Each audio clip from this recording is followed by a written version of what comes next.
First of all Chiranjeevi garu, we all love you. And అరే చిరంజీవి గారికి పద్మవిభూషణ్ వచ్చింది, అందరూ వేసుకోండి. ఫస్ట్ ఆఫ్ ఆల్ మీకు తెలుసా అసలు ఇండిపెండెన్స్ వచ్చినప్పటి నుంచి ఇండియాలో ఒక 300 మందికి వచ్చింది పద్మవిభూషణ్. అంత రేర్ అవార్డ్ అది. అది చిరంజీవి గారికి మన తెలుగు స్టేట్స్ నుంచి వచ్చింది. మనం అందరం చాలా గర్వంగా ఫీల్ అవుతున్నాము. సో చిరంజీవి గారికి చప్పట్లు అందరికి. First of all let's celebrate. Thank you Vijay. ఇప్పుడు చిరంజీవి గారు, నేను క్వశ్చన్లకు వచ్చేస్తా. నాకు చాలా డౌట్లు ఉన్నాయి. ఫస్ట్ ఆఫ్ ఆల్ అంటే నేను మీ ఏవి చూస్తున్నప్పుడు మా అందరికీ మీ జర్నీ తెలుసు. ఆ జర్నీ చూసినప్పుడల్లా మళ్ళీ లోపల ఎమోషన్ కలుగుతుంటుంది. ఇప్పుడు నేను ఈరోజు ఇక్కడ ఉంటానని నేను ఎప్పుడు అనుకోలేదు. ఫర్ ఎగ్జాంపుల్ మా నాన్న మిమ్మల్ని ఫస్ట్ టైం షేర్ చేసినప్పుడు మా నాన్న కన్నీళ్ళు వచ్చేసినాయి. ఎందుకంటే మిమ్మల్ని స్క్రీన్ మీద చూసి ప్రేమించి అదొక ఎమోషన్. ఎస్పెషలీ ఆ టైమ్స్లో అదొక విపరీతమైన ఎమోషన్. అలాంటిది మా కొడుకు వల్ల నేను చిరంజీవి గారితో స్టేజ్ మీద ఉన్నా, నన్ను కౌగిలించుకుంటున్నారు అన్నది ఇంటికి వచ్చిన తర్వాత కూర్చొని మాట్లాడుకునే ఎన్నో రోజుల మొన్నటి వరకు కూడా మాట్లాడుకునే ఇన్సిడెంట్ అది. అంత స్ట్రాంగ్ ఎమోషన్. సో నాకు తెలియదు, మా నాన్నకు తెలియదు మేము ఈరోజు ఇక్కడ ఉంటామని. మీరు ఎప్పుడన్నా ఊహించారా ఈరోజు మీరు మెగాస్టార్ చిరంజీవి అవుతారని? మీకు ఈ పద్మభూషణ్, పద్మవిభూషణ్, ఇంత గుర్తింపు, ఇంత ప్రేమ అవుతారని మీరు ఎప్పుడన్నా, మీరు యంగ్ ఉన్నప్పుడు ఎలా ఆలోచించేవారు? ఎప్పుడన్నా ఊహించారా? ఇది నా ఫస్ట్ డౌట్. ఆ ఊహ ఒకే రోజు మొదలవలేదు. నా ఇంట్రెస్ట్ నేను అలా పెంచి పోషించుకుంటూ వెళ్ళే తరుణంలో నాకు కొన్ని విజువల్స్ అనేది నాకు కనపడుతూ ఉండేవి, ఊహించుకుంటుండేవాడిని. దానికి కారణం బహుశా నాకు చిన్నప్పుడు ఏర్పడిన చిన్న తారసపడినటువంటి చిన్న ఇన్సిడెంట్స్. నేను 10th క్లాస్లోను డిగ్రీల్లోనూ డ్రామాలు వేసినప్పుడు, కాలేజీ బెస్ట్ యాక్టర్ వచ్చినప్పుడు, స్కూల్ బెస్ట్ యాక్టర్ వచ్చినప్పుడు నేను నడుచుకుంటూ వెళ్తుంటే అందరూ ఇతనే ఆ సినిమాలో ఆ కథలు అవి ఆ నాటికలో చేసింది అది అని అందరూ పొగుడుతుంటే మొత్తం చాలా గర్వంగా ఉండేది. అది రుచి మరిగే నేను ఆ రకంగా నా మైండ్ సెట్ లేదా ఒక బీజం లాంటిది నాకు ఆ క్షణానే పడింది అనుకుంటాను నేను నటుడు అవ్వాలని. ఒక నటుడైతే ఇంతమంది అటెన్షన్ ఉంటుందా? మన కాలేజీ ఫస్ట్ వచ్చినా సరే ఇంతమంది మన ఇంకా చూడరే, అలాంటిది నటుడు అయితే సెలబ్రిటీ అయితే ఇంత ఇదిగా ఉంటుందా అన్నది అక్కడి నుంచి దాన్ని నర్చర్ చేసుకుంటూ పెంచి పోషించుకుంటూ అలా అలా వచ్చిన అవకాశాలను సద్వినియోగం చేసుకుంటూ ఆల్వేస్ నా దృష్టి ఏంటంటే నేను ఏదో నడుచుకుంటూ వెళ్తుంటే కొన్ని 100 మంది 1000 మంది నన్ను చూస్తారు, చూడాలి అంటూ అలా అలా అలా day after day, year after year పెరుగుతూ వచ్చినమాట వాస్తవం. సినిమాల్లోనే రాణించాలి, సినిమాల్లోనే ఉండాలి అంటూ నా ఇష్టదైవమైన ఆ ఆంజనేయ స్వామిని నేను స్మరించుకుంటూ, ఆయనతో సంభాషించుకుంటూ, ఆయనతోటి బేరసారాలు ఆడుతూ, నువ్వు నన్ను ఆ పొజిషన్ తీసుకెళ్తే నేను నీ కోసం ఈ త్యాగాలు చేస్తాను, నీ కోసం ఇంత క్రమశిక్షణతో ఉంటాను, నన్ను ఆ పొజిషన్ తీసుకువెళ్ళు అంటూ నిరంతరం ఆయనతో ఇంటరాక్ట్ అవుతూనే వచ్చేవాడిని. దేవుడు అనేవాడు ఉన్నాడా లేడా అనే దాని గురించి కానీ, దేవుని నమ్మకం అనేది పక్కన పెడితే, దేవుడు అనేది నథింగ్ బట్ ఈ ప్రకృతి. దేవుడు is nothing but our inner consciousness, అంతరాత్మ. అంతరాత్మగా నువ్వు ఏదైతే ఫీడ్ చేస్తావో, ఏదైతే సో చేసుకుంటూ నర్చర్ చేస్తూ నీళ్లు పోసుకుంటూ పెంచి పోషించుకుంటావో, one day you have to attain that, you have to reach that goal. అదే ఈరోజు జరిగింది.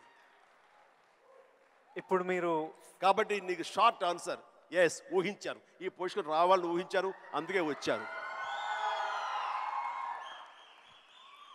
మీరు ఓకే స్కూల్లో నటించారు, ఆ ప్రేమ మీకు నచ్చింది, ఈ పొజిషన్ సినిమా మీకు ప్రేమ, సినిమాలో ఈ పొజిషన్కి రావాలనుకున్నారు, ఊహించారు. కానీ ఫస్ట్ టైం ఆ డెసిషన్ మీరు తీసుకొని మీ అమ్మా నాన్న వాళ్ళతోనూ చెప్పింటారు కదా, ఇప్పుడు ఊరు నుంచి సిటీకి రావాలి, నా కెరియర్ ఇదనుకుంటున్నాను అన్నప్పుడు మీ ఫ్యామిలీ వాళ్ళు ఎలా రియాక్ట్ అయ్యారు దానికి?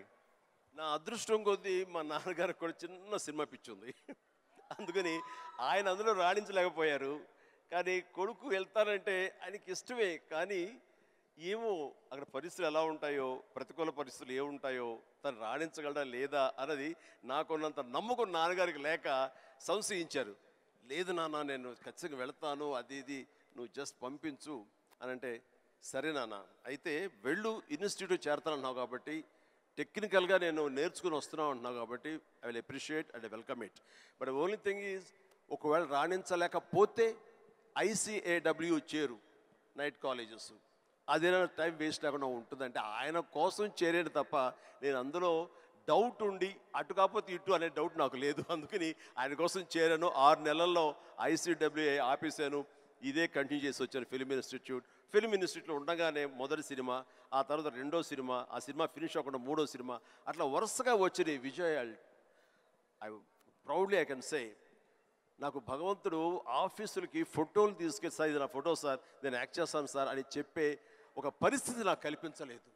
అది చాలా గర్వంగా ఫీల్ అవుతాను. ఆ భగవంతుడు, ఆ ఆల్మైటీ నాకు ఇచ్చేటువంటి ఒక ప్రైడ్గా ఫీల్ అవుతాను. నేను ఎవ్వరికి ఎక్కడికి ఏ ఆఫీస్కి వెళ్ళలేదు. నేను ఆ ఫస్ట్ సినిమా మీకు ఎట్లా వచ్చింది సార్? అది కూడా కాకతాళీయం. అంటే ఇది చాలామంది తెలిసేమో అనుకుంటున్నాను. నేను మళ్ళీ చెప్పరా వద్దా, ఆపేద్దామా? సరే చెప్తాను అయితే. ఓకే, నేను ఇన్స్టిట్యూట్ చేరుతున్నాను 78 మేకి నా ఫిల్మ్ ఇన్స్టిట్యూట్ కోర్స్ అయిపోతుంది 1978కి. 77 ఇనీషియల్గా అంటే జనవరి ఆ ప్రాంతంలో నా స్నేహితుడు సుధాకర్ అని వాడు మంచి అవకాశం వచ్చింది. కానీ పునాది రాళ్ళు అనే సినిమాలో 5గురిలో ఒక వేషం చేయాల్సి వచ్చింది. ఆ వేషం చేస్తే నా సినిమాలో నువ్వు చేయలేవు, వద్దు అని భారతీ రాజా గారు అన్నారు. నాకు వెళ్ళి వాళ్ళ దగ్గర నో చెప్పాలంటే భయంగా ఉంది. నువ్వు కొంచెం వస్తే కనుక నేను నో చెప్తాను, కొంచెం ఉంటుందంటే వాడికి భరోసాగా పదరా వెళదాం అని చెప్పి వెళ్ళాను. అండ్ వెళితే చేయంటే అదే ఎట్లాగా సడన్గా మేము ఫిబ్రవరిలో పెట్టుకున్నాం షూటింగ్, రాజమండ్రిలో అన్ని సెట్ చేస్తాం, రాకపోతే ఎట్లాగా అది దానికి లేదంటే నాకు గొప్ప అవకాశం వచ్చింది. కిళకే పోగు రైలు, తూర్పుకు వెళ్ళే రైలు అని ఆ సినిమా తమిళ్లో. అండ్ దానికి సరే ఏమైతే చేయడండి మావాడు, అనవసరం వాడు కెరీర్ పాడు చేయకండి, పదరా అని వచ్చాను. ఆగి ఒక నిమిషం, నువ్వు చేస్తావా అని. నేనా, నా ఫిల్మ్ ఇన్స్టిట్యూట్ మేక్ అవుతుంది, అప్పుడుగా నేను చేయకూడదు, ఇట్స్ కమిట్మెంట్ అని మ్యాండేట్ అన్నాను. ఆ తర్వాత 2వ రోజు వచ్చి నా ఇంటి ముందు కూర్చున్నారు వాళ్ళు. కాదు ఎవరు లేరు, నువ్వు చూస్తుంటే కొంచెం బాగున్నావు చెయ్యి అని చెప్పేసి. సరే మాకు కాలేజ్ ఇన్స్టిట్యూట్లో మాకు ఈ స్క్రీన్ టెస్ట్ల కోసంగా ఒక రోజు వెచ్చిస్తాం. సో మనం ఇది అవకాశం ఎందుకు తీసుకోకూడదనే ఉద్దేశంతో నేను సరే వస్తాను అన్నాను. అది ఫిబ్రవరి మంత్. ఫస్ట్ టైం రాజమండ్రిలో నా పేరు మార్చుకుని కెమెరా ముందు నిలబడింది ఆ సినిమా 74. ఆ సినిమా పూర్తి అవ్వలేదు. ఆ షూటింగ్ జరుగుతుండగానే అందులో నా యాక్టింగ్ చూసి కానీ, నా ఎంతూజాజం చూసి కానీ, అందులో ఉండే అసోసియేటు ప్రాణం ఖరీదు అనే సినిమా కూడా అసోసియేట్ అతను చెప్పాడు క్రాంతి కుమార్కి, సార్ ఇట్లా సినిమా చేస్తున్నాము, చూడండి మన క్యారెక్టర్ అంటే. ఆయన నన్ను పిలిచారు, బ్రహ్మాండంగా ఉంది, ఓకే రఫ్ అండ్ టఫ్గా ఉన్నాడు, మనకు కావాల్సిన క్యారెక్టర్కి, పాలేరు క్యారెక్టర్కి బాగానే ఉంటాడు అని చెప్పి ఆ సినిమా షూటింగ్ జరుగుతుండగా బాపు గారు ఈ రాజమండ్రికి స్కౌటింగ్ వచ్చారు మనూరి పాండవుల సినిమాకి. ఆ సినిమా షూటింగ్లో నన్ను చూసి మనం అనుకునే క్యారెక్టర్కి, ఆ రఫ్ క్యారెక్టర్కి ఈ అబ్బాయి బాగుంటాడే అని వాళ్ళు బుక్ చేస్తారు. ఆ సినిమా చూస్తే బాలచంద్ర గారు మహానుభావుడు, గొప్ప డైరెక్టర్. ఇట్లాగా సినిమా తర్వాత వచ్చింది. ఇదంతా కూడా దైవ సంకల్పం. I bound to be here with this position. దీన్ని ఎలా నేను నిర్వచించను? ఆల్మైటీ ప్రకృతి అనివ్వండి, భగవంతుడు అనివ్వండి, నా ఆంజనేయ స్వామి అవనివ్వండి, ఆ తర్వాత దాన్ని ఆదరించి పెంచి పోషించిన వాళ్ళు మీరంతా. అంటే నేను ఎప్పుడు ఒక 2 విషయాల్లో బ్యాటిల్ జరుగుతుంటాయి చిరు సార్ హెడ్లో. ఒకటి ఏంటంటే డెస్టినీ. కొందరు ఏమంటారంటే రాసి పెట్టింది జరుగుతుంది, నీకు రాసి పెట్టుందిరా అనే ఆలోచన ఒకటి. ఇంకో నాకున్న ఆలోచన ఏంటంటే కంప్లీట్లీ నా డెస్టినీ నా చేతుల్లో ఉంది, నాకు కావాల్సింది నేను గొడ్డు చాకిరి చేసి అది సంపాదించాలి.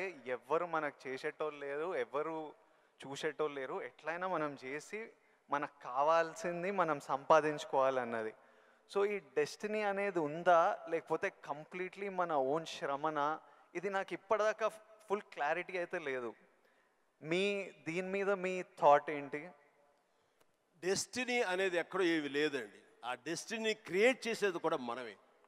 మనం క్రియేట్ చేసుకోవాలి. నా పాత్ ఎలా ఉండాలి, దట్ ఈస్ మై డెస్టినేషన్, నా డెస్టినీ ఇది. దాన్ని అచీవ్ అవ్వాలంటే నేనే చేయాలి, అది రీచ్ అవ్వాలంటే నేనే కష్టపడాలి, అక్కడ రీచ్ అవ్వాలంటే నేనే పరిగెత్తాలి, నేనే నడవాలి, నేనే కష్టపడాలి అని మనం అనుకుంటుండగా మన పాత్ మనమే లేచి చేసుకుంటూ ముందుకు వెళ్ళాలి తప్ప ఎవరు రెడీమేడ్గా ఉండి జన్మజన్మల ముందు ఇలా రాసిపెట్టి ఉంటుందంటే ట్రాష్. నేను నమ్మను.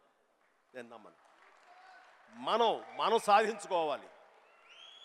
మన భవిష్యత్తుకి మనమే ఇంజనీర్స్, మన భవిష్యత్తుకి మనమే నిర్మాతలం.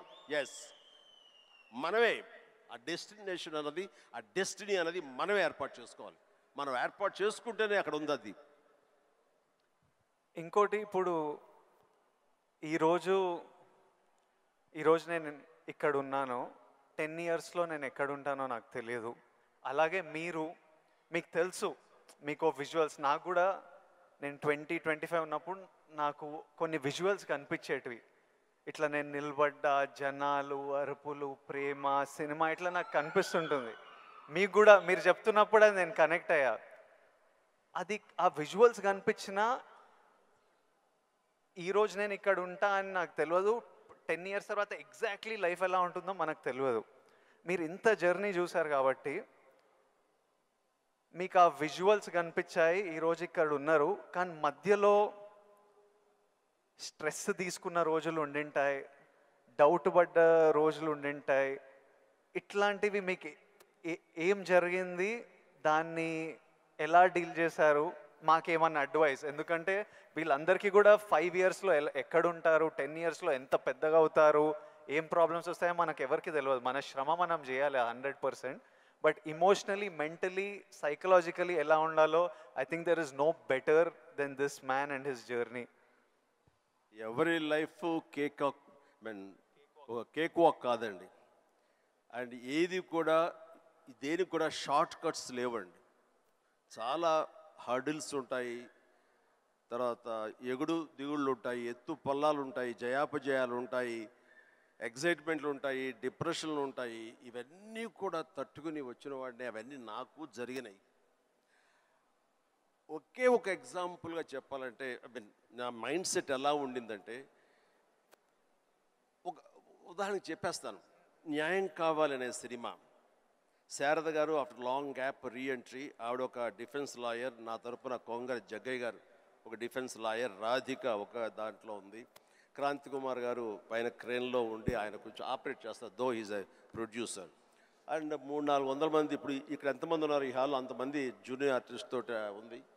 అది లాస్ట్ వర్డిక్ట్ ఆ న్యాయం కావాలి సినిమాకి. సో అందరూ రెడీ ఉన్నారు, నేను బయట ఉన్నాను.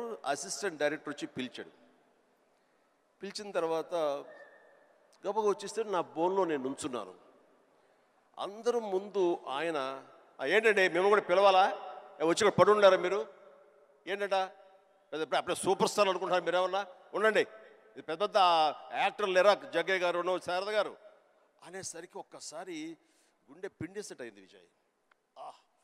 ఇందులో నా తప్పే ఉంది, బయటే ఉన్నాను, ఫ్లోర్ బయట, వాళ్ళు పిలిచారు, వచ్చాను, కూర్చున్నాను, ఎదురు తప్పేంటి, ఎందుకు అలా అరుస్తున్నాడు, పైగా క్రెయిన్ పైన ఉండేసరికి ఆయన అరుపులు అందరికీ వినపడుతున్నాయి. అలాగే కామ్ అయిపోయాను. ఆ రోజు మధ్యాహ్నం భోజనం చేయబుద్ధి కాలేదు.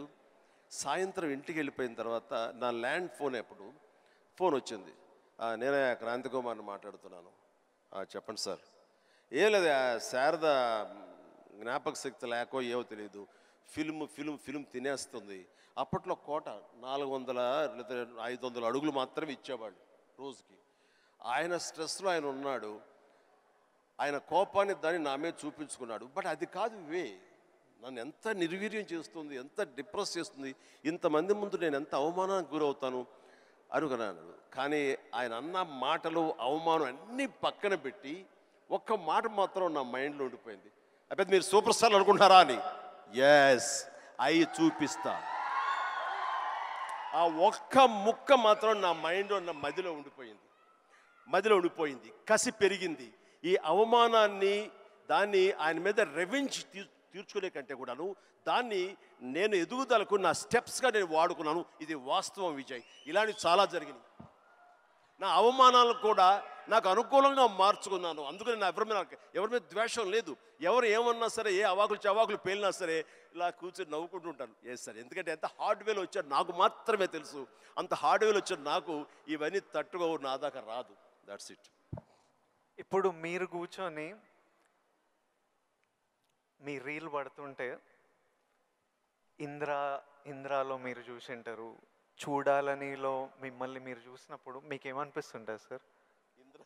ఇప్పుడు ఇంద్రాలో షోరీల్లో మీరు చేసిన ఇప్పుడు 25 years నుంచి లాస్ట్ 25-30 yearsలో మీ సినిమాలన్నీ డిఫరెంట్ ఏజ్ గ్రూప్లో మీ మెంటాలిటీ డిఫరెంట్గా ఉండింటుంది.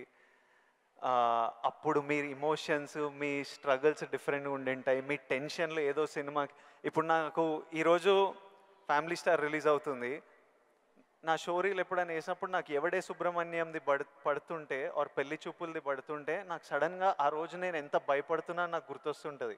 అంత భయపడాల్సిన అవసరం లేకుండానే అని ఇప్పుడు అనిపిస్తుంది. కానీ ఆ రోజు ఎవరైనా వచ్చి చూస్తారా సినిమా, మన ఫ్యూచర్ ఏంటి, ఆ ఫస్ట్ సినిమాలు ఉంటాయి కదా.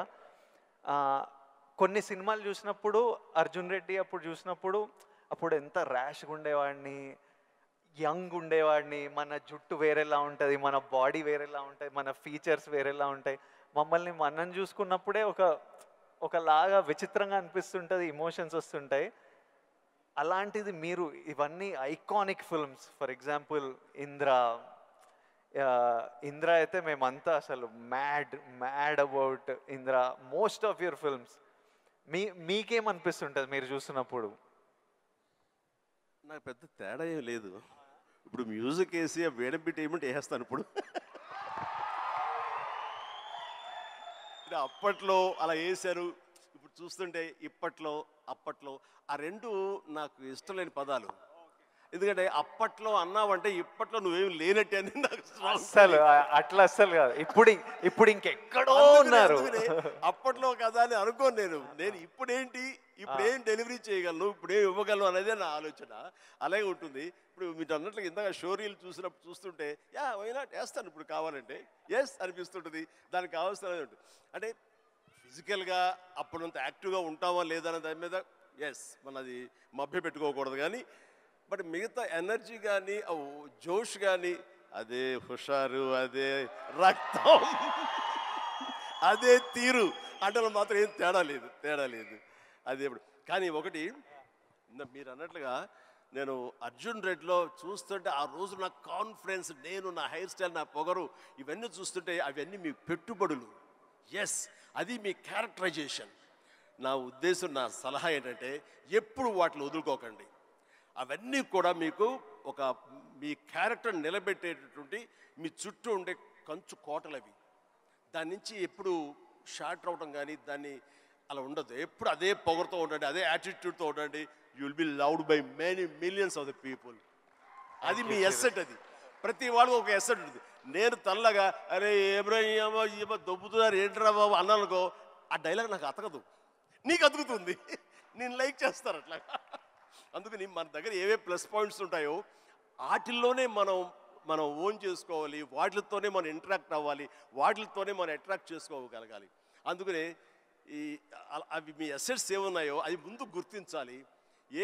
ఏ క్వాలిటీస్ అయితే ప్రజలు, ప్రేక్షకులు, ముఖ్యంగా మీ అమ్మాయిలు లైక్ చేస్తున్నారో దాన్ని మాత్రం వదులుకోవద్దు అంటారు. వదులుకోవద్దు.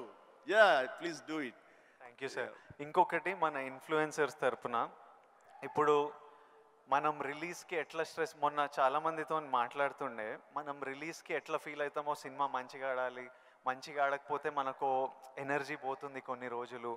వాళ్ళకు మనకి ఇయర్లీ 1-2 ఉంటే వాళ్ళు రోజు ఒక రీల్ పెడుతుంటారు, రోజు ఒక వీడియో పెడుతుంటారు, ఆర్ వీక్లీ పెడుతుంటారు. పెట్టిన ప్రతిసారి వాళ్ళకి ఆ రీల్ ఎంత రీచ్ అయింది, ఎంతమంది చూశారు, ఎన్ని లైక్లు వచ్చాయి, వీటి మీద చాలా స్ట్రెస్ పడుతుంటారు. మళ్ళీ మనకు క్రిటిసిజం వచ్చినట్టు వాళ్ళకి క్రిటిసిజం వస్తుంటుంది. సో నన్ను అడుగుతున్నారు, మీరు ఎలా డీల్ చేస్తారు ఈ క్రిటిసిజంతో? మనకు సినిమా నడవనప్పుడు ఇష్టం వచ్చినట్టు అందరు మాట్లాడుతుంటారు, అది పార్ట్ ఆఫ్ లైఫ్. వాళ్ళకి ఇంకా మీరు వచ్చినప్పుడు ఇది ఇంకోటి, మీరు వచ్చినప్పుడు ఇట్లా సోషల్ మీడియా ఇలాంటివి లేవు. అప్పుడు క్రిటిసిజం, ఈరోజు క్రిటిసిజం, ట్రోలింగ్ ఇవన్నీ ఇట్లా అంటుంటాం. ఆ రోజు మీకేముండేవి ఆ టైంలో, అండ్ దాన్ని మీరు ఎలా డీల్ చేసేవారు? విజయ్, దీనికి కూడా నాకు జరిగిన ఒక సంఘటన చెప్తాను. గ్రోయింగ్ స్టేజ్లో, సరిగ్గా మీరు అందరూ వినాలి, గ్రోయింగ్ స్టేజ్లో మనం చాలా వల్నరబుల్గా ఉంటాం, బిక్కుమంటూ ఉంటాం, రాణిస్తామా రాణించమా అనే సమయంలో. ఇలాంటి సమయంలో మనం ఎప్పుడు కూడాను పాజిటివ్ అట్మాస్ఫియర్ ఉన్న చోట మాత్రమే ఉండాలి. అది ఏర్పరచుకోవటం మన చేతుల్లో ఉంది. నేను ఇంకా సినిమాలు స్టార్ట్ అవ్వలేదు. పాండీ బజార్, టీ నగర్, మెడ్రాస్, అక్కడ ఒక ఏరియా ఉంటుంది. అక్కడ చాలామంది సరదాగా ఈవినింగ్ కబుర్లు చెప్పుకోవడానికి వస్తారు. వచ్చినప్పుడు వాళ్ళ దగ్గర నేను సరదాగా వెళ్తే ఒక ఫ్రెండ్ తీసుకెళ్ళాడు, రా సరదా కూర్చొని ఒక టీ తాగి వచ్చేద్దామని. ఏంట్రా మీ ఫ్రెండా, ఎవరు, ఏం పేరు? శివశంకర్ వరప్రసాద్ అండి. ఆహా, ఓకే. ఏంటి సినిమాలో వేషాలు వేద్దామనా? అవునండి. అబ్బో ఏ వేషాలు అంటే, అవకాశం ఉంటే హీరోగా చేద్దామని. రే ఇట్లారా, వీడు ఎంత అందంగా ఉన్నాడు చూడు, వాడు ఫోక్లోర్ ఫేస్, ఎంత చక్కటి ముక్కు ఎక్కువ, వాడికే దిక్కుద్ది వాడు లేదు, ఈయన హీరో అయిపోతాడట. అరే బాబు, మేమంతా అదే పరిస్థితిరా, చాలా చాలే అన్నాడు. ఎందుకు హుషారుగా వెళ్ళిన వాడిని తిరిగి ఎంతో నిస్సారంగా డల్ అయిపోయి రూమ్కి వచ్చాను. వచ్చిన వాడిని ఎందుకు వెళ్ళానా అక్కడికి అని, నేను ఏ వ్యక్తిత్వ వికాస్ పుస్తకాలు చదవలేదు, ఏ గురువులు లేరు, ఏ సద్గురువులు లేరు, నాకు ఎవ్వరూ లేరు. ఆ టైంలో నా ఆంజనేయ స్వామి నేను ఇంటరాక్ట్ అవుతాను, చేసుకుంటాను, నా బాధలు ఆయనతో చెప్తాను, ఆయన నాకు సమాధానం చెప్పినట్లుగా నాకు అనిపిస్తుంది, ఆ సూచనలు తీసుకుంటాను, తద్వారా అలాగే నేను వెళుతూ ఉంటాను. నేను ఎవరు వెళ్ళమన్నారు అక్కడికి? వాళ్ళందరూ దిక్కుమాలి అదోలు కదా, ఫ్రస్ట్రేటెడ్ పీపుల్. అక్కడికి వెళ్తే నీకు ఉత్సాహం వచ్చేస్తుంది అనుకుంటావా? మన ఇద్దరం కూర్చున్నాం కదా, మన ఇద్దరం సరదాగా మాట్లాడుకుంటున్నాం కదా, నేను ఎంకరేజ్ చేస్తున్నాను కదా, ఎవడెళ్ళమన్నాడు రా అని. అవును స్వామి, తప్పైపోయింది, నేను వెళ్ళకూడదు, చిచ్చి చాలదు. ఆ క్షణం నుంచి, ఇది I'm talking about 1977 somewhere mid, ఆ రోజు నుంచి మళ్ళీ పాండీ బజార్ వైపు నేను వెళ్ళలేదు. మనం నెగిటివిటీ ఉన్న చోటకు వెళితే, మనం కన్సాలిడేట్ అవుతాం, వెళితే కనుక మనం షార్టర్ అయిపోతాం. దీనికి బెస్ట్ ఎగ్జాంపుల్ అందరికీ తెలిసేలాగా చెప్పాలంటే విజయ్, మనం స్లాబ్ వేస్తే ఆ రోజు వర్షం పడకూడదని అందరం కోరుకుంటాం, చాలామంది తెలుసు. వర్షం చుక్క ఒక్కటి పడితే ఆ రోజున మొత్తం స్లాబ్ అంతా మళ్ళీ వేయాల్సి వస్తుంది, మొత్తం నిరుపయోగం అయిపోతుంది. బట్ ఆరిన తర్వాత 2 days అయిన తర్వాత అదే నీరు క్యూరింగ్ కోసంగా మళ్ళీ వాడుకుంటుంటారు. అంటే ఇంట్లో మహిళలకు తెలియాలంటే పెరుగు తోడు పెడతామండి. ఆ పెరుగు తోడుకున్న సమయంలో ఒక చిన్న నిమ్మకాయ ఇంత ఉప్పు పడింది అనుకోండి, మొత్తం విరిగిపోతుంది. అదే తోడుకున్న తర్వాత అదే ఉప్పు, అదే నిమ్మకాయ పిండుకుంటే ఆ రుచే వేరు. నేను అలా అనుకుని నాకున్న ప్రతికూలాలని నా అనుకూలంగా నేను మార్చుకోవడం మూలంగా నాకు ఇంత మానసిక స్థైర్యం, మానసిక ధైర్యం వచ్చింది. నేను ఎప్పుడు అది అట్రిబ్యూట్ టు మై ఐడల్, నా భగవంతుడికి చూస్తుంటాను. ఈరోజు చాలామంది అనొచ్చు, లేకపోతే నేను నమ్ముతాను దాన్ని, దేవుడు అనేవాడు లేడు, దేవుడు అనేవాడు nothing but inner consciousness. But అది చిన్నపిల్లలకి చెప్పకూడదు, చిన్నపిల్లలకి చెప్తే కన్ఫ్యూజ్ అయిపోతారు. సో భగవంతుడు ఉన్నాడనే నమ్మండి, భగవంతుడి ఇంటరాక్ట్ అవ్వండి. ఇవన్నీ కూడా లేటెస్ట్ స్టేజ్లో ఇవి నాతో నేను సంభాషించుకోవడానికి తర్వాత తెలుస్తుంది. బట్ ఎస్, దట్ హౌ నన్ను నేను మలుచుకుంటూ ఈ స్టేజ్కి వచ్చాను. ఇప్పుడు ఒక చిన్న కాంప్లికేషన్ సార్, మా జనరేషన్ ఇప్పుడు కొత్తగా మీకు కూడా మనందరికీ ఒక చిన్న కాంప్లికేషన్ ఏంటంటే, అప్పుడు వీళ్ళు ఫ్రస్ట్రేటెడ్ వాళ్ళు పాండీ బజార్లో కూర్చున్నారు, అక్కడ వెళ్ళొద్దు, నెగిటివిటీ నుంచి దూరంగా ఉండాలి, మనం ఎందుకు అక్కడ వెళ్ళాలని దూరంగా ఉండి మీ పని మీద మీరు ఫోకస్ చేశారు. ఇప్పుడు ఇంటర్నెట్ వచ్చేసరికి మనం ఎక్కడ పోవక్కర్లే, మనం పాండీ బజార్ వెళ్ళకపోయినా వాళ్ళు ప్రతి దగ్గర చుట్టుపక్కల అందరికీ ఉంటారు, వాళ్ళ వీడియో వాళ్ళు చేసుకుంటే కింద ఎవడో వచ్చి వేస్తూనే ఉంటారు. ఇప్పుడు దీన్ని ఈ జనరేషన్ ఎట్లా డీల్ చేయాలి? ఇప్పుడు కొత్త రకాల ప్రాబ్లం వస్తున్నాయి ప్రతి ఇయర్. సో దీన్ని మాలాంటి వాళ్ళు, ఈ జనరేషన్ వాళ్ళు ఎలా డీల్ చేయాలో, ఎనీ ఇన్పుట్స్? ఆ రోజుల్లో మాకు ఇలాంటి సోషల్ మీడియా ఇది లేక, ఏదైనా సరే అంతర్మదనంలోంచి పుట్టుకొచ్చేటువంటి ఆ రిజల్ట్, ఆ నవనీతం అంటామో ఏమంటామో క్రీమ్ అంటామో, అదే మమ్మల్ని ముందు నడిపిస్తుంది. కానీ ఈ రోజున ఎవరికి ఏ డౌట్ వచ్చినా వచ్చినా అబండెంట్ ఇన్ఫర్మేషన్ ఈరోజు మన చేతిలో దొరుకుతుంది. బట్ ఓన్లీ థింగ్ ఈజ్ నువ్వు దాన్ని పాజిటివ్ సైడ్ విష్ చేస్తున్నావా, నెగిటివిటీ సైడ్ విష్ చేస్తున్నావా. నెగిటివ్ సైడ్ అనేది చాలా ఈజీగా అట్రాక్ట్ అయిపోతాం మనం. అది ఎగ్జైట్మెంట్ ఇచ్చేస్తుంటుంది అండ్ ఎక్కడ లేనటువంటి హుషారుని ఇచ్చేస్తుంటుంది. అది అలా కాదు, ఇది హుషారు ఇవ్వకపోవచ్చు, బట్ ఇది జీవితాన్ని ఇస్తుంది. రెండిట్లో ఏది కావాలి నువ్వు కోరుకోవాలి. కోరుకుంటే రెండింటికి సంబంధించిన ఇన్ఫర్మేషన్ ఫుల్లెస్ట్గా నీ చేతిలో ఉంటుంది. ఎప్పుడు ఏ డౌట్ వచ్చా సరే ఇంకో గురువుని ఎవరు అడగక్కర్లేదు, జస్ట్ నీ ఫింగర్ టిప్స్లో నీకు ఉంటుంది. దీనికి మార్గం ఏంటి, ఎలా ఉండాలి ఏంటి అని చెప్పే గురువులు ఎంతోమంది ఉన్నారు. అందుకని నేను కూడా ఏం చేస్తుంటే జపనీస్గా వాళ్ళ సేయింగ్స్ కానివ్వండి, ఇలాంటివి కొన్ని ఉంటాయి. అవన్నీ నేను మధ్య మధ్యలో వస్తుంటే వాటిని ప్రిజర్వ్ చేసుకుంటుంటాను. అన్ని కంపెల్ చేసుకుంటూ తీరుగా ఉన్నప్పుడు వాటిని చూస్తూ ఉంటాను. అవి 1-2 సార్లు నేను ఓన్ చూసుకుంటుంటే నా క్యారెక్టర్ అది హెల్ప్ అవుతాయి అనుకుంటాను. అలాగా ఈరోజు నిజంగా బోల్డ్ అంత ఇన్ఫర్మేషన్ ఉంది. అండ్ సీక్రెట్ అనే ఒక బుక్ నేను ఒక 20 ఏళ్ల క్రితం చదివాను. అది నా ఎంత ఇన్ఫ్లుయెన్స్ చేసింది, ఎంత ఉపయోగపడింది నాకంటే అంత ఇంత కాదు. అట్లాగే డే టు డే లైఫ్లో నేను ఎలా ఉండాలి అంటంలో డోంట్ స్వెట్ స్మాల్ స్టఫ్ అనే ఒక బుక్ ఒకటి ఉంది. నేను పెద్ద రీడర్ ఏం కాను, బట్ ఎవరైనా సజెస్ట్ చేసినా అంటే ఈ బుక్ చదువుతుంటే ర్యాండమ్గా పేజీ తీస్తే ఒక ఇన్ఫర్మేషన్ ఉంటుంది. అందులో ఎలా నడుచుకోవాలనే దాని మీద ఉంటుంది. మన పని వాళ్ళ మీద మనకు చాలా కోపం వచ్చేస్తుంది, మన వర్కర్స్ మీద. మరి చెప్తే అర్థం చేసుకోరా ఫుల్ అని వాడు చెబితే వెంటనే అర్థమైతే వాడు మరొక మెగాస్టార్ అవుతాడు. వాడు ఆ పరిస్థితి ఎందుకు ఉంటాడు, తన స్థాయి తన ఐక్యూ అలాగే ఉంటుంది. కాబట్టి వాడికి నువ్వు అడ్జస్ట్ అవ్వాలి. So better try to live with the imperfection అన్నాడు. అది నీకు హాయిని చేకూరుస్తుంది. వాడికి ఇన్పర్ఫెక్షనే కాబట్టి ఓపిక ఇంకోసారి చెప్పుకో, అర్థమయ్యేలాగా ఇంకోసారి చెప్పుకో. అంతేగాని అది మన మనసులో అనుకున్నామో లేదో, మన నోటు దాటిందో లేదో బ్రహ్మాండంగా అర్థం చేసుకోవడానికి వాడేమి నీ లెవెల్ ఆఫ్ ఐక్యూ కాదు, కాబట్టి నీ దగ్గర పనిచేస్తున్నాడు. సో అట్లాగా ప్రతి నా రొటీన్ లైఫ్లో నన్ను నేను చక్కగా నా జీవితం తీర్చిదిద్దుకోవడానికి ఈరోజు మీరన్న ఈ ఇన్ఫర్మేషన్ సోషల్ మీడియా నాకు ఉపయోగపడుతుంది. అండ్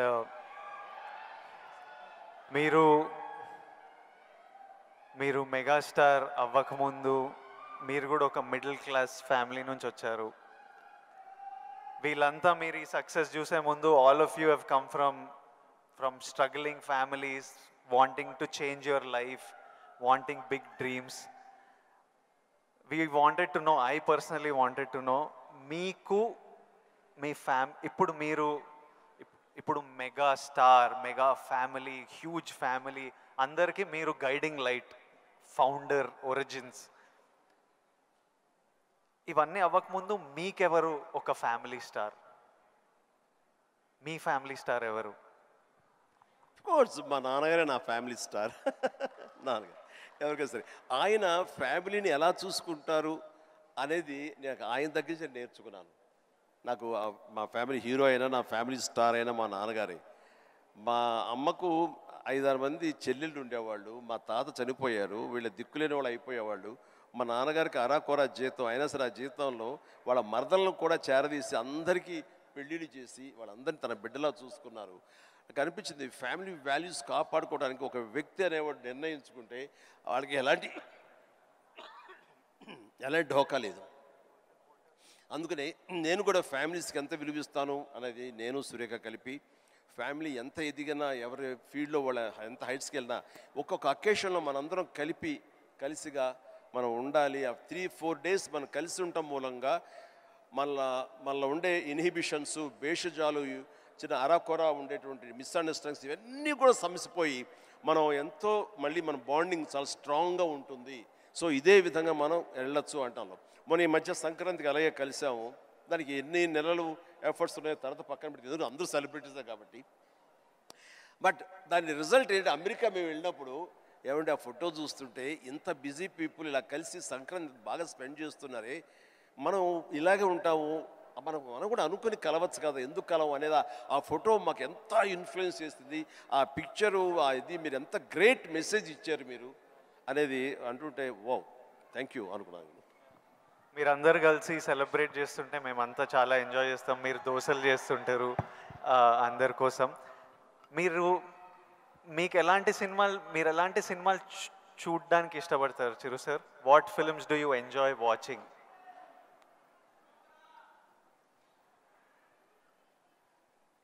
చెప్తే నవ్వుతారు వాళ్ళు.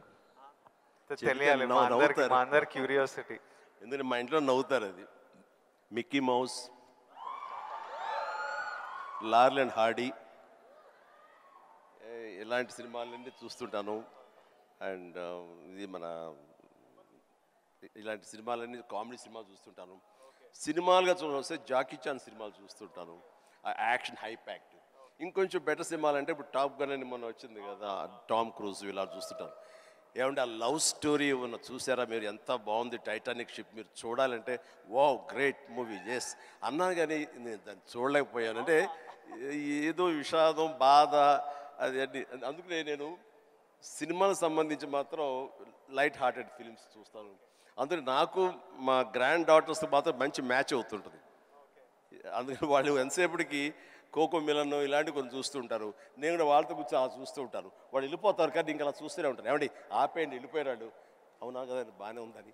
అంటే ఆ మిక్కీ మౌస్ వాటిలో ఉండే టైమింగ్ అని అది కానీ ఆ క్రియేటివిటీ చాలా ఇంట్రెస్టింగ్ ఉంటుంది, అలా చూస్తూ ఉంటాం. అందుకనే నవ్వుకుంటారు ఎవరైనా సరే. And one last question sir, మన లైఫ్ ఐ నో పర్సనలీ నా లైఫ్ చాలా మారిపోయింది లాస్ట్ 10 yearsలో. మీ లైఫ్ ఎంతో మారిపోయి ఉంటుంది ఫ్రమ్ మీరు స్టార్ట్ అయినప్పటి నుంచి ఈ రోజుకి. కానీ నాకు ఇంకా నా హెడ్లో ఇంకా ఆ పిల్లోడిని, ఎందుకంటే నేను 25 years వరకు ఒక లైఫ్ చూశాను, ఇప్పుడు 34.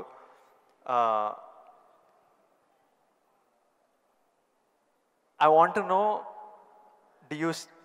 ఇంకొన్ని అలవాట్లు అలా ఉండిపోతాయి. ఫర్ ఎగ్జాంపుల్ కొన్ని మిడిల్ క్లాస్ అలవాట్లు, అలానే మీరు ఎంత లగ్జరీ ఎంత డబ్బు చూస్తున్నా కొన్ని హ్యాబిట్స్ అలా ఉండిపోతాయి. ఫర్ ఎగ్జాంపుల్ నేను ఇప్పటిదాకా నా షాంపూ బాటిల్ అయిపోతే ఇంకా దాంట్లో నీళ్లు నింపి ఇట్లా షేక్ చేసి పోసుకొని అప్పుడే బాటిల్ పడేస్తాను, లేకపోతే నా వల్ల కాదు పడేయడం. అట్లాంటిది మీకేం హ్యాబిట్స్ ఉన్నాయి ఈ రోజు వరకు? నా మనసును టచ్ చేసావు. నేను నా గోడు చెప్పుకుంటాను. లైట్లన్నీ ఆన్ చేసి వెళ్ళిపోతానండి, నేను మళ్ళీ వెళ్ళి అన్నీ ఆఫ్ చేసుకుంటూ వెళ్తానండి. టెల్ మీ ఒక 5 చెప్పండి ఇలాంటివి. అలాగా తర్వాత హీటర్ ఆన్ చేస్తారు, గీజరు అంత స్నానం అయిపోతే వెళ్ళిపోతారు, నేను ఎత్తుక్కుని గీజరు ఆన్ చేస్తాను. ఇప్పుడు టెన్షన్ ఎక్కువైపోయి ఏం చేస్తారంటే నా మొబైల్లోనే మా ఇంట్లో ఉండే ఆల్ లైట్స్ ఏసీస్ ఇవన్నీ. మీరు నమ్మరు, ఇవాళ చరణ్ ఏదో బ్యాంకాక్ వెళ్ళిపోయాడు, వెళ్ళిన తర్వాత ఆవిడ ఫ్లోరు క్లోజ్ చేశారు, ఏమైనా లైట్లు ఆన్ చేసి వెళ్ళిపోయారు ఏంటో చెప్పేసి మొబైల్ యాప్ ఓపెన్ చేసి అరే చాలా 5-6 లైట్లు ఆన్ చేస్తున్నాయి, ఎవరి కోసం ఇవి చూసుకోరు వ్యధవాలు అని చెప్పేసి మొత్తం అంతా కలిపి అన్నీ ఆఫ్ చేసుకుని వచ్చాను. దీన్ని మిడిల్ క్లాస్ మెంటాలిటీ అంటారు. ఇది అవసరం ఈ రోజున. వాటర్ కూడా ఎక్కువ, ఎస్ థ్యాంక్ యూ. ఈ రోజున నువ్వు అంటున్నావు నువ్వు షాంపూ చెప్పావు కదా, నేనేం చేస్తాను చెప్పనా, అయిపోయిన సోపులన్నీ కలిపి గట్టిగా కంప్రెస్ చేసి, ఇది నిజమండి నమ్మరు, ఇది చెబితే సో ఇలా నీళ్లు పోసుకుని కుదించి ఆఖరిగా షాంపూ అది నేను వాడతాను. అందుకనే ఆయన చెప్పగానే ముందు నాకు చాలా రిలేట్ అయ్యాను నేను. సో సోప్ ముక్కలన్నీ కలిపి కంప్రెస్ చేసి అదో సోప్లాగా వాడి అది వాడతాను. అంటే ఇది మన మెంటాలిటీ అలా ఉంది, అలా చేయాలి. ఈ రోజున అలాగే వాటర్ కూడా నేను చెప్తాను, ఈ వాటర్ క్రైసిస్ రాబోతున్నందుకు ఈ మధ్య మేము బెంగళూరులో హౌస్ కట్టామండి. బెంగళూరులోనే ఎంత నీటి ఎద్దడి ఉందని మీకు అందరికీ తెలుసు. అక్కడ ఇంకుడు గుంటల్లాగా పెట్టి వాటర్ని గ్రౌండ్లో ఆ వాటర్ బెడ్స్ మెయింటైన్ చేయడం కోసం ఎవరు ప్రయత్నాలు చేయలేదు. అలాంటివి చేయాలని చెప్పేసి నేను 1 year బ్యాక్ అన్నీ ఏర్పాటు చేశాను. ఇప్పుడు ఈ మధ్య దాన్ని ట్వీట్ చేశాను, ఇలా చేశాను బెంగళూరులో నా ఇంట్లో. ఇది ప్రతి ఒక్కరు చేసే కనుక ఆ నీటి రిజర్వ్ కన్జర్వేషన్ మనం ప్రొటెక్ట్ చేసుకోవచ్చు అని చెప్పేసి చాలా అవసరం అండి. ఇది ఇలాంటివన్నీ కూడా చూసేవాళ్ళకు ఉంటుంది. రేపు పొద్దున మేము సంద కలిపి సోపు ముక్కలని మడతపెట్టి అని రాస్తారు, అది ఎగత్తాళిగా రాస్తారు. మీరు దాని నుంచి నీతిగా రాయండి, 10 మందికి ఉపయోగపడుతుంది. వాటర్ ఇంత జాగ్రత్తగా మన షాంపూలు కానీ విజయ్ దేవరకొండ, చిరంజీవి లాంటి వాళ్ళు ఇలా వాడుతున్నారు. వాళ్ళు సూపర్ స్టార్స్ అయ్యి ఉండొచ్చు, లగ్జరీ లైఫ్ అయితే అయి ఉండొచ్చు. అయిపోగా తీసి పడేరండి, అందులో నీళ్లు పోసుకుంటూ షేక్ చేసుకుంటూ వాడతారు. సోపు ముక్కల్ని 4-5 ముక్కల్ని అతికించుకుని ఒక సోపుగా చేసుకుని మళ్ళీ ఏదో వారం పాటు వాడుకుంటారండి. అండ్ ఒక ట్యాప్ ఓపెన్ చేసి షేవింగ్ చేసుకున్న ఇంకోటి చేసుకున్న ఆ వాటర్ని వేస్ట్ చేయకుండా ప్రొటెక్ట్ చేసుకుంటారండి. లైట్స్ అన్నీ ఆఫ్ చేసుకున్నావా లేదా, గీజర్ అన్నీ ఆఫ్ చేసావా లేదా అని వస్తే చూసుకుంటూనే ఉంటామండి, despite our busy schedules. So సామాన్యులకి ఇంకెంత బాధ్యత ఉంది, చెయ్యాలి. అందుకని ఇవన్నీ కూడా మీరు సరదాగా రాసుకున్నా సరే వీటి వెనకాల ఆంతర్యం మాత్రం సీరియస్నెస్ మీ ద్వారా, మీలాంటి ఇన్ఫ్లుయెన్సర్స్ ద్వారా ప్రజానీకానికి వెళ్ళాలి, ప్రతి వాళ్ళు ఉండాలి. అందరూ తల ఒక చేయిస్తేనే, సో ఒక బిందు బిందు కలిస్తేనే సింధు అన్నట్లుగా మీరు అందరూ అనుకుంటేనే నీటి ఎద్దడి లేకుండా జరుగుతుంది, ఈ పవర్ కట్ లేకుండా జరుగుతుంది. అందుకని ఆ రకంగా ఇన్ఫ్లుయెన్సర్స్ వీళ్ళందరూ ఉపయోగపడాలి. చాలా మంచి క్వశ్చన్ వేసి టచ్ చేసాం. నాకు ఒక్క డౌట్ వస్తుంది విజయ్, రేపు మీ సినిమా రిలీజ్ కదా, ఆ సినిమా గురించి కదా మాలాంటి వాళ్ళు అడిగితే మీరు చక్కగా చెప్తే వాళ్ళకి క్యూరియాసిటీ ఉంటుంది. నా గురించి, నా గతం గురించి ఎందుకు చెప్పు. ఇదే ఇంట్రెస్టింగ్ సార్, ఇది మా అందరికీ పనికొచ్చే యూస్ఫుల్. నేను మిమ్మల్ని కలిసినప్పుడల్లా ఈ టాపిక్ మాట్లాడదామని కూర్చుంటా, కానీ మీకు షార్ట్ రెడీ మిమ్మల్ని ఎప్పుడు సెట్స్ మీద కలుస్తా, లేకపోతే ఈ ఫంక్షన్లలో కలుస్తా. ఈరోజు మంచిగా నాకు ఆపర్చునిటీ దొరికింది. అండ్ ఐ నో నాలాంటి వాళ్ళు ఎంతోమంది ఇది వినడానికి వెయిట్ చేస్తుంటారు. ఎందుకంటే మీ జర్నీ మనకి ఇన్స్పిరేషన్ మన చుట్టుపక్కల నుంచే తీసుకోవాలి.